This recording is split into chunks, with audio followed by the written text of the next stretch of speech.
Good morning, and thank you all for being here. We are here to discuss a few things.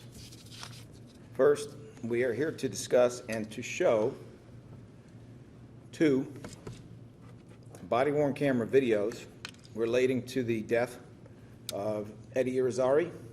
These are videos that were body-worn cameras of the two officers who were directly involved. I will have a little more to say about that in a minute.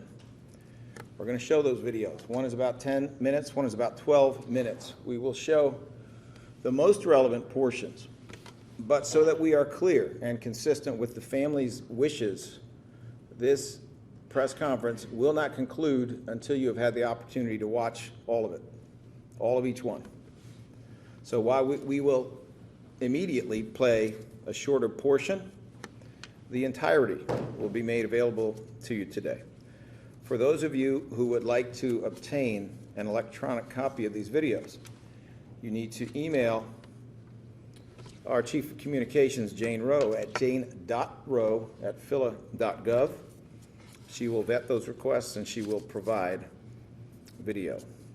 Once we have completed showing the most relevant portions of the video, we will then be discussing the charges that have been brought in this case.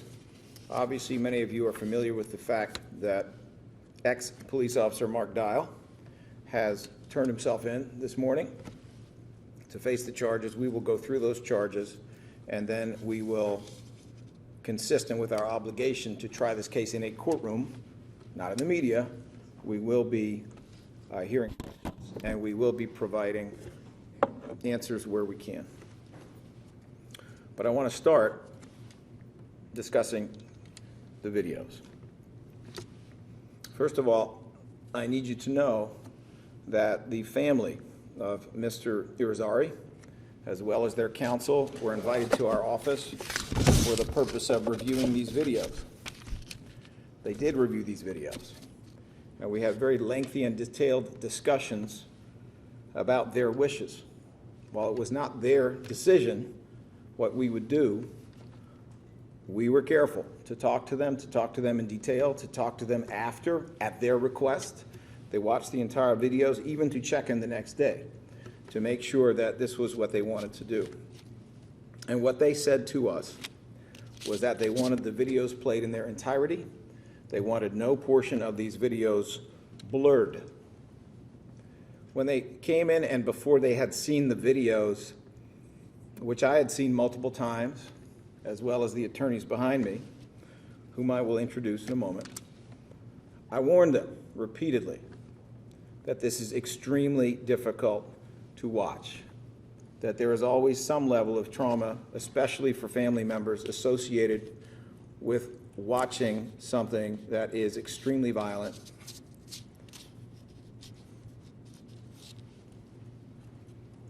Regardless of the warnings, they wanted to see it, which obviously we all understand, and they saw it.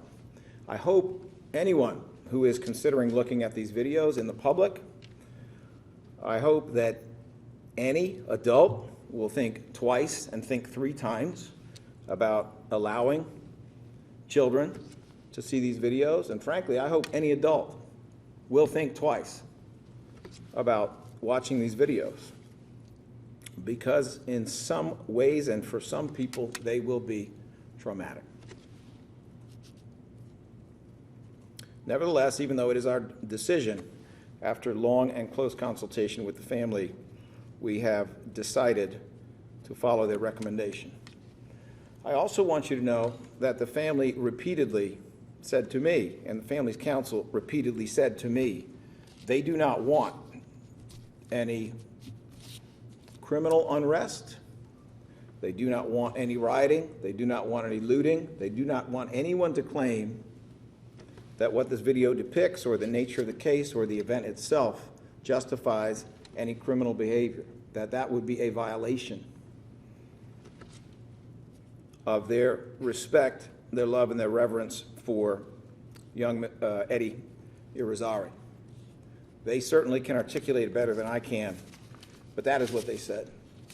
And I hope that anyone who sees this video and feels strongly about it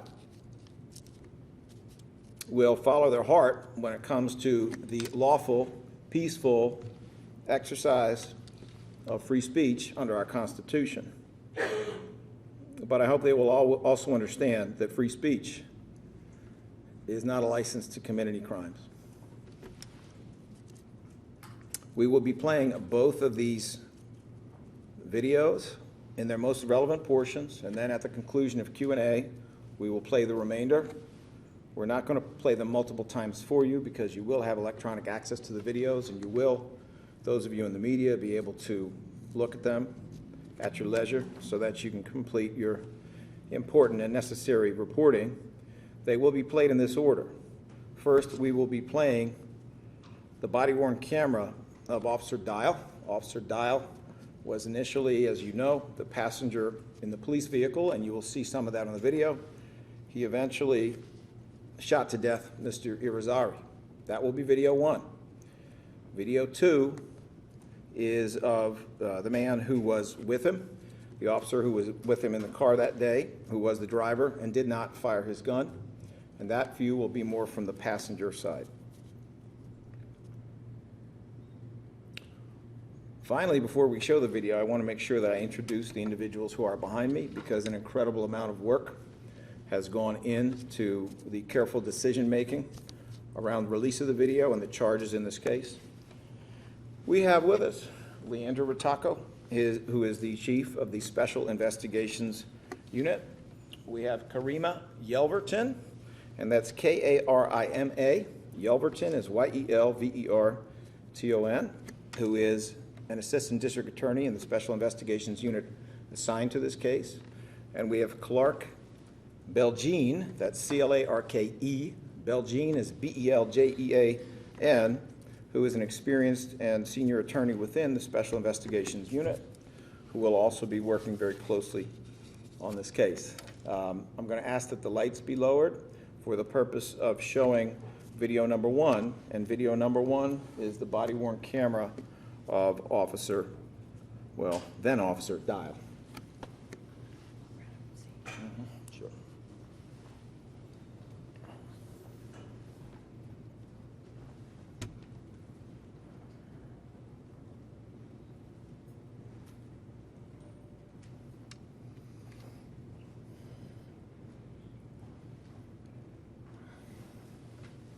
For your information, the way the body-worn camera works is there's no sound initially, and then the sound comes on.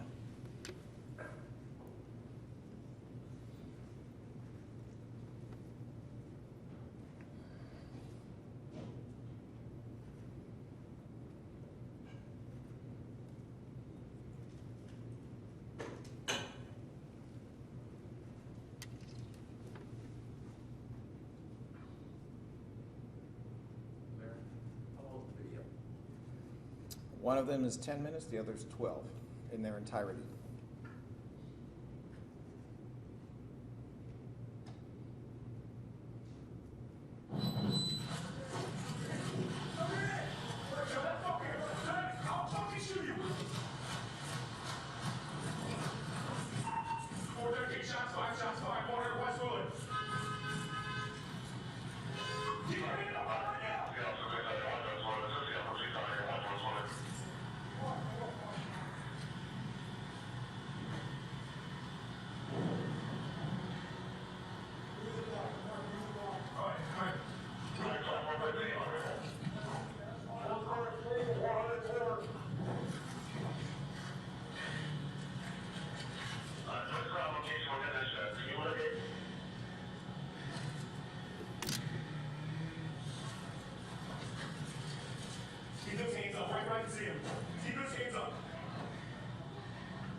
Chris, can you stop, please?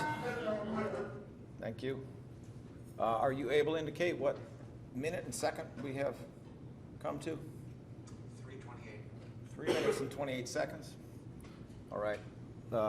That is, in terms of the killing itself, the most relevant portion of the first video. It goes on for another several minutes. We will show those additional minutes. They include further footage of the police vehicle driving to the hospital and activity that occurs in the hospital after that arrival. At this time, we're going to show the most relevant portion of the other body-worn camera video. This, of course, is the video of the officer who did not fire his weapon and who was the driver of the car.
Last one.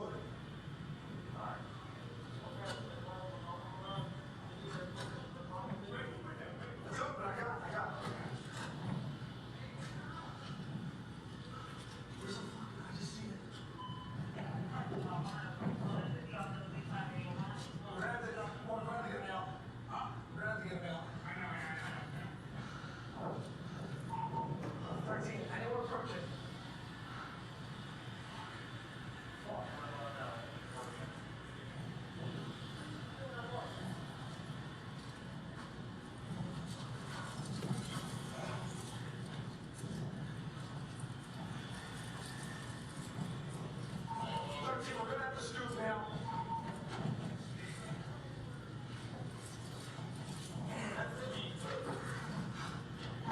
Ease, I'm sorry, ease.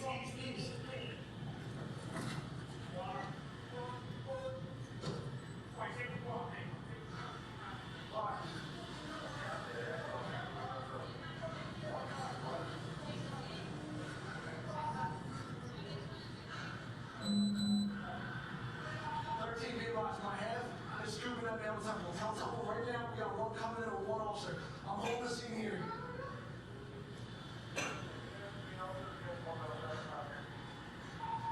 Correct. Police discharge. We have one male shot. My half is scooping that male down. I have the scene. I got a crowd foreman. I'm gonna need you to start backing up. Yeah. Get all of them out of here.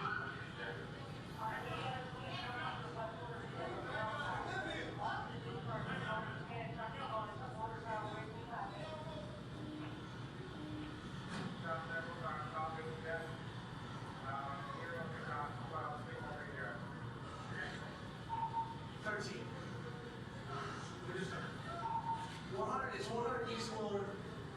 I got a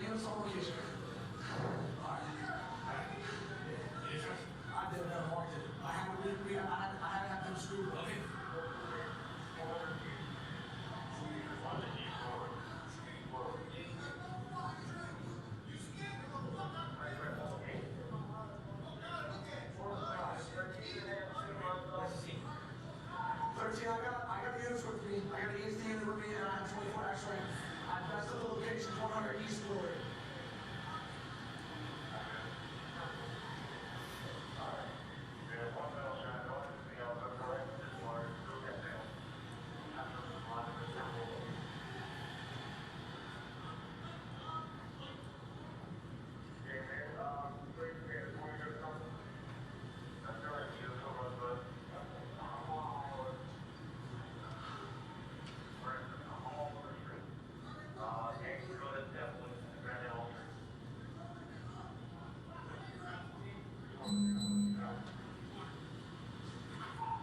That's right now. I'm going to give you a PA tag.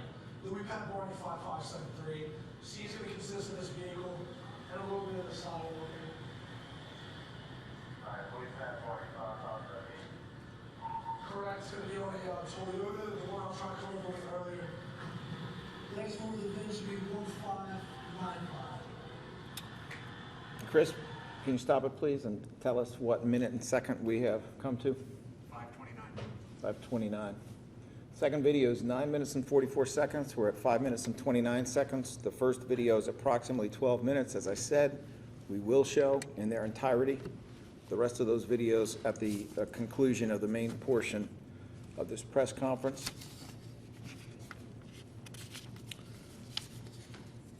Today we will be talking about the charging documents.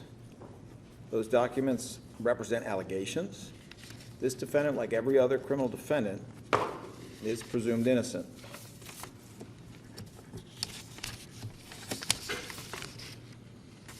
And the charges are murder, voluntary manslaughter, aggravated assault, simple assault, reckless endangering of another person, and official oppression.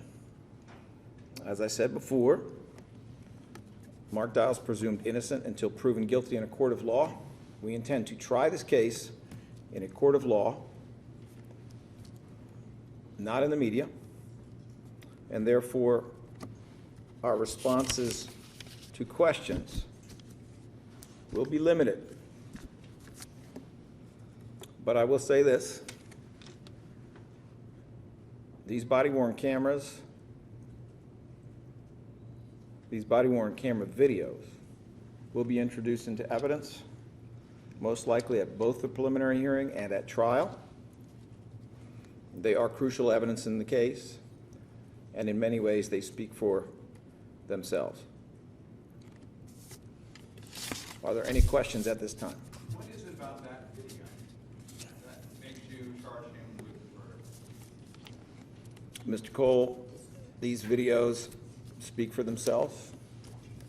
The law and the jury instructions in Pennsylvania, the definitions of these offenses, are supported by this and other evidence, and that is why we have charged ex-Officer Dial with these charges. Yes, please. There was both an FBI shooting of a man who also died, and one on the trooper who also killed another man on 95. What makes this case different than those, and is there any movement in those cases? So, if I may, I'll try to address part two of your question first. Those cases are actively under investigation. We have spent considerable time on both, and we will be coming to conclusions on both of those cases in the relatively near future, most likely first on the FBI matter, and most likely second on the matter involving the state trooper. We are not in a position to say they're different.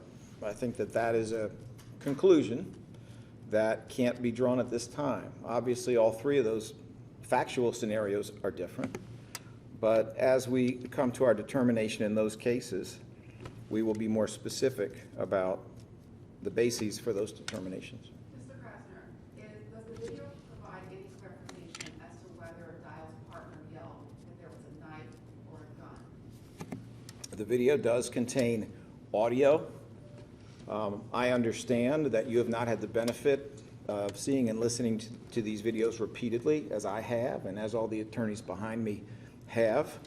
But consistent with the family's request, we will make that electronically available to you, and I would encourage you to play it as many times as you need to play it, listen to it as carefully as you want to listen to it. And as I said, I'm not going to try this case in the press, but I think it will become clear once you have a chance to do that. Mr. Krasner, can we know the second name of another police involved in this case? The other officer in this matter is not charged at this time. And in my opinion, it's unnecessary to put his name out at this time. Can you give me something in Spanish, just a statement in Spanish for Telemundo, por favor? Yes, I can. Estamos aquí para discutir los cargos, en este caso en contra del policía, ex policía, Mark Dial, quien mató al joven Eddie Irizzary. Hoy día estamos demostrando los videos que hay en el caso. Además de eso, estamos aquí para anunciar los cargos en el caso, y esos cargos incluyen homicidio, además de otros cargos. Yes, sir. Yes, your office and the police department have various initiatives in which you're reach out to the public for help solving crimes, at the grassroots level, soliciting tips, like all the street, even at press conferences, asking the public help for finding fugitives, homicide fugitives. So I'm curious, how do you feel this latest police shooting, the last shooting, how do you think this is going to impact the efforts of your office and the police department and the city in general to get buy-in from the public and to, have a strong bond with the people that you need so much to keep the murder rate going down? I think we are realistic enough to know that we can't read the minds of people in the public when it comes to the activity of other entities or city agencies. But what we can do is try to control our own decision-making and our own actions in ways that increase the public trust. And we believe that our decisions in this case represent something we've been trying to do for a long time. We have been trying to be fair to everyone. We have been trying to make it very clear that justice is even-handed. It is even-handed if you are powerful or not powerful, rich or not rich, famous or not famous, an insider or an outsider. And it is my hope that as we try to be fair in this case, as we do with all other cases, that the public will understand that they can trust that the district attorney's office is trying to be fair. Is Dial held with or without bond? If I may, I'll be happy to answer that, but I do want to try to make sure everybody gets a question. The answer is that bail has not been set yet. There will be a preliminary arraignment coming up probably within several hours. Larry, that second officer's video, his audio doesn't really kick in until after the shooting has happened. Is there any way to recover that audio? Have you heard what was said from that officer when he pulled up on scene? What I can say to you on that point is that the way body-worn camera works in Philadelphia, consistent, among other things, with Pennsylvania law, is that the earliest sound is not immediately available.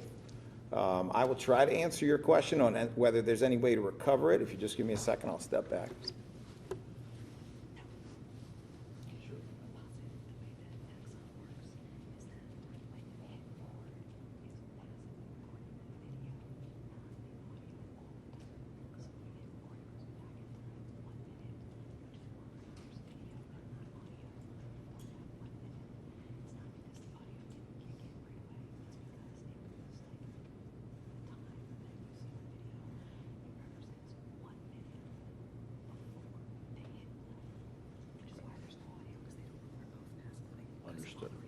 Understood. All right, thank you.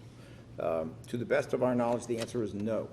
This is a product of the Axon Corporation, in the event you want to follow up with them. But our understanding is that while the video is passively recording over a period of time, the audio is not passively recording. The audio activates after the police officer manually activates the body-worn camera. So on the one hand, it is going to preserve video that has already been passively recorded and mark it to make it available. On the other hand, the sound is off, and the microphone only is activated after there's a manual activation of the body-worn camera. But there is other video, and I'm sure you've reviewed it because Attorney Johnson and the family have released that video. And you do hear the partner shouting to former Officer Dial. Have you reviewed that, and does that video play a part in your charging decision? We have reviewed a lot of other evidence, including the video to which you refer, and all of it has played a part in our charging decision. In that video, do you hear the partner say he has a gun? Do you think that's something you hear? Once again, I don't want to try this case in the court of public opinion, nor do I want some kind of a spurious argument that somehow the case has to be tried somewhere else because of something we said. I think that the videos speak for themselves, and I trust that the media will carefully scrutinize them and come to their own opinions. Mr. Krasner, do you hear knife? I trust that you will all be able to hear the video and form your own opinions, as will the jury. Larry, with all due respect, we just watched the video, and we're trying to get clear, so we can be as clear as possible. Could you, I didn't hear knife or gun, but this is the first time we see it. You've seen the video over and over. You hear knife or gun from the partner, didn't you? I understand you want me to comment on that. I'm not trying to put you off, but we have a case to try, and we intend to try it in the courtroom. We are not going to enable the defense in this case, regardless of what creative writing they may engage in outside of court. We are not going to be lured in to giving them the opportunity to file a spurious motion that somehow it has to be tried somewhere else. Ex-Officer Dial will be facing a Philadelphia jury, and they will be making that determination. Señor Krasner, para Univisión 65 en español, ¿nos podría decir los cargos por los cuales será acusado Marta? I'm sorry, I missed the first part of that. Can En you- Spanish, por Yeah. Univision, para Univisión 65. ¿Cuáles son los cargos por los cuales será acusado Marta? Los cargos en contra Mark Dial incluyen homicidio, asalto agravado, asalto simple, opresión oficial y poner en peligro a otra persona. Larry, two questions if I can ask in succession, I swear they're quick. One is, it seems as if the video, again, as we mentioned, we just saw it one time, it appears to be a pretty significant hand injury. Do you know, was his hand up in any fashion when he was shot? Was there a bullet that went through his hand or his fingers? I need to check. I know that when we were reviewing this recently, we did not yet have a full autopsy report, so if you allow me 1 second to check.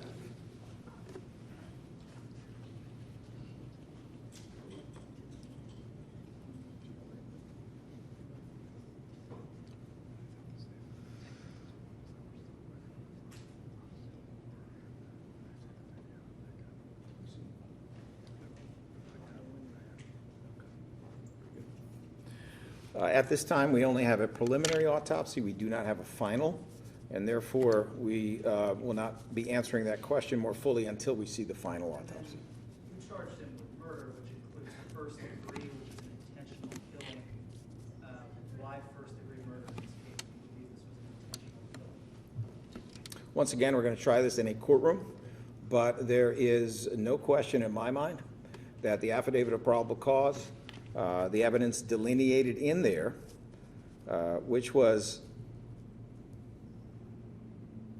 confirmed by a judge of the Court of Common Pleas who signed off on these charges, support all the charges we have brought, including a charge of first-degree murder, that jury instructions support it, that the law supports it.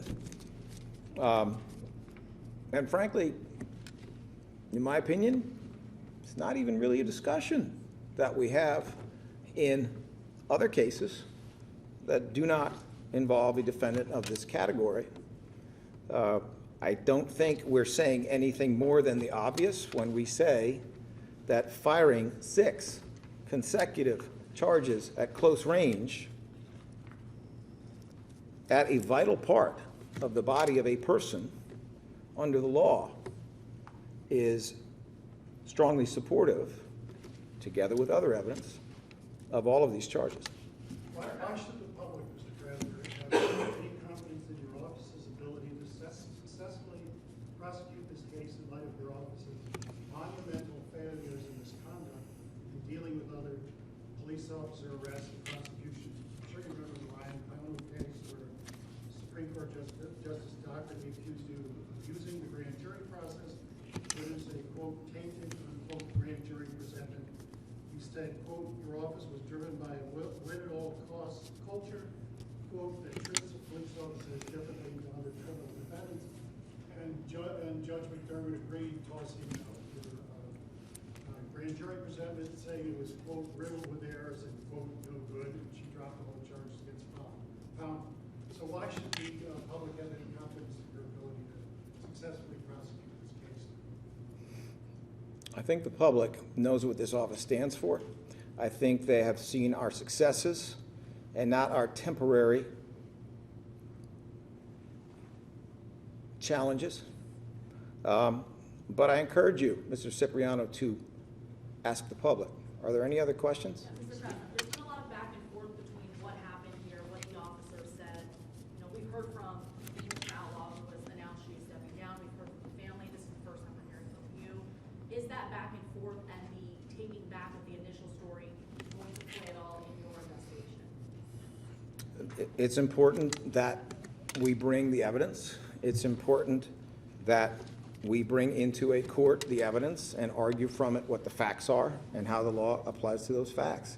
What we are doing here today, consistent with the very specific wishes of the family of Mr. Irizarry, is we are bringing the evidence. We are bringing a close-up view of what occurred at that time so that the public can make their own assessment of it, and so that on an important issue that the public has followed closely, they can have more facts and fewer words. DA, Pownell was brought up. Have you decided not to bring those charges? You had initially said that you would stick with the charges. We intend to continue to prosecute Officer Pownell. Does the origin of that original first false narrative come out in these body worn camera videos?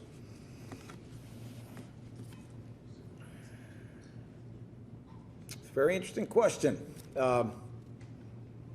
Well, I will say this. We are going to show the rest of the videos in their entirety.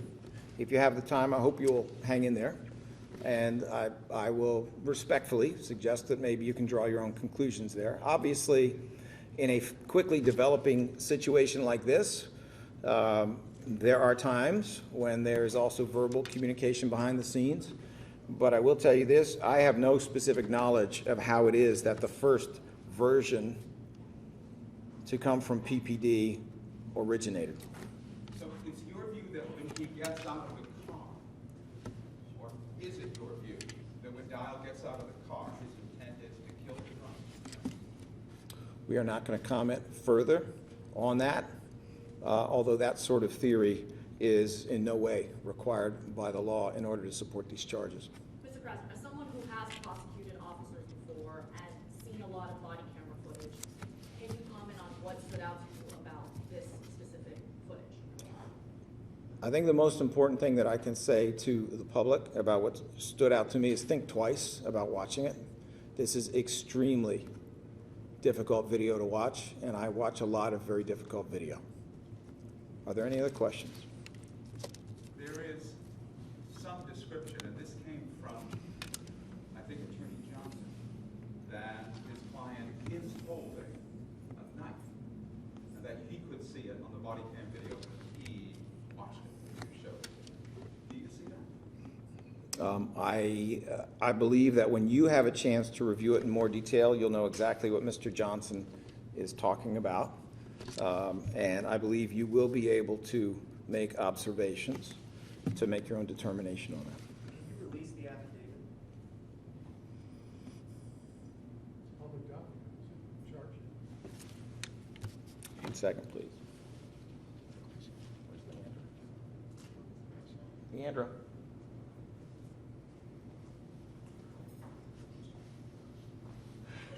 question.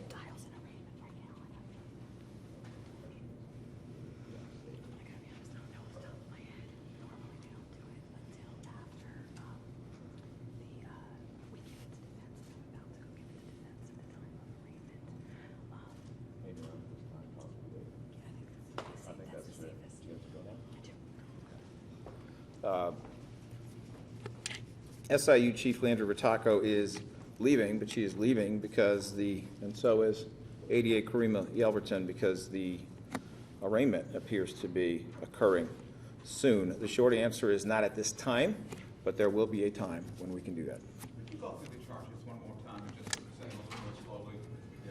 Yes. Murder. Is that first degree? It's murder generally, which includes voluntary manslaughter, aggravated assault, simple assault, Manslaughter, ag assault, simple assault, reckless endangerment of another person, and official oppression. Are there any other questions? If not, we will, Mr. Krasner, this is your fourth police officer that you've arrested for, or usually since his office has been made. Prior to you, there was only one in 21 or so years. What is that? Some people would say, well, that's good, or some people say you're a felon. You know, I mean, how would you characterize the fact that you've arrested more police officers in your 6 years or so, 5, 6 years, than your predecessors have done in those 4 years? obviously, we're talking about arrests in general. No, For on-duty homicides. Understood, Mr. Dean. All right. So the question, as I understand it then, is what do I have to say about the fact that this office has been involved in the arrests of 4 police officers who killed someone while on duty? What I have to say is that justice must be even-handed. One of those cases was a case against former Officer Ruck. He was convicted of homicide. And when he was, as best we can tell, that was the first conviction of a Philadelphia police officer killing someone in the line of duty in the history of the city of Philadelphia. Other cases are still underway. They're still in progress in various different ways. What is maybe not as obvious to the public, but needs to be known, is that part of what we are required to do is we are required to go to the scene of any officer-involved shooting, whether it's fatal or not fatal. We are required to participate in an independent investigation.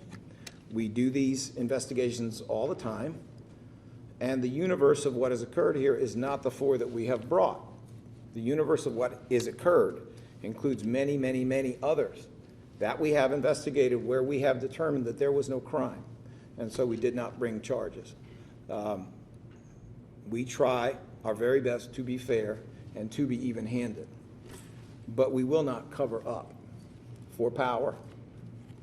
We will not cover up for insiderism, and we will not cover up for politics, as was in fact the practice of previous chief prosecutors in the city of Philadelphia for decades. Mr. Krasner, you say you don't want to try the case in the media, you want to try to do it, but merely by playing these extremely disturbing and watch at the request of the family and Mr. Shaka Johnson, aren't you in fact trying the case in the media? No, sir. This is all evidence that is going to be played in court. It is routine in Philadelphia and nationally on an issue that engenders this level of public interest to be transparent and to let people see what happened on a sunny street in Philadelphia in a public place and what was done by law enforcement officers who work for the taxpayer. And that is what we have done. Why did you wait so long to release the body? To get the cause before it was released? One of the most important things that we have to do in a scenario like this is we have to sit down with the family. We have to do it at a time when they are available and they're ready to review it, and we have to talk in depth, as we did in the Walter Wallace case, as we have done here with them, about what it is they do and do not want exposed to the public. Many survivors of this kind of a homicide feel differently. They may want to show only part of the video. They may want part of the video blurred out. But we would not be acting with full input from survivors and victims in situations like this unless we heard their thoughts. This is, after all, a video of the dying moments of a young man. And the parents may feel differently than how I feel. So we have to consider that.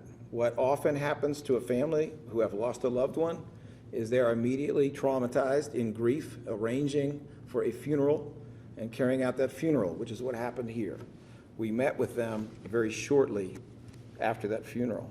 This is also a situation in which the family had retained counsel, and it would be unethical for us to go around counsel. Families that retain counsel generally want counsel to be present.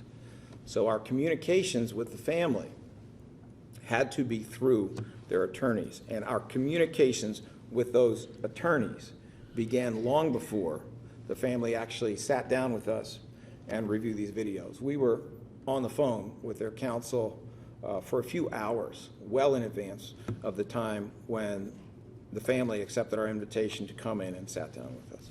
It was, simply put, it was necessary out of respect for the family, their loss, and Eddie Irizzary. It was necessary to hear what they had to say when they were able to do it, and when we knew enough and had enough information from PPD to be able to carry that out. Are there any? I'm sorry, yes, sir, Mr. Cole. The murder one charge, the intentional murder charge, is based on the 6 shots. The charge of murder generally, which is a charge that essentially makes available all 5 levels of homicide. The one that clearly does not apply here is second-degree murder, but that charge of murder generally includes first-degree, third-degree, voluntary manslaughter, and involuntary manslaughter. The reason that we have brought these charges is that they are supported by the evidence and by the law, in our opinion. It is not that simple, and I don't say that in any way to try to be demeaning, but it is not that straightforward. One of the aspects of our homicide statutes, which have literally been developed over hundreds of years, is that there is some breadth to them, and there is some interpretation to them, and all of that is part of what goes into making a determination whether or not there is probable cause. We have a case here where we have brought these charges because we believe there is probable cause. That has been confirmed in the sense that it has been signed off upon by a judge of the Court of Common Pleas. And I can tell you that based on my, what is it now, almost 36 years of being in criminal court and my long familiarity with the law around this, the jury instructions around it, and my deep familiarity not only with these videos, but with other evidence, that we are confident that there's probable cause for all of these charges. Could you explain why you didn't select for this parliamentary jury? I cannot answer the question of whether or not we did.